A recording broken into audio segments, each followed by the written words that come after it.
కవినై కవితనై భార్యనై భర్తనై కవినై కవితనై భార్యనై భర్తనై మల్లెల దారిలో మంచు ఎడారిలో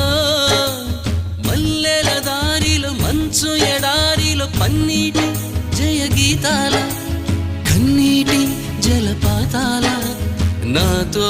నేను అనుగమిస్తూ నాతో నేనే రమిస్తూ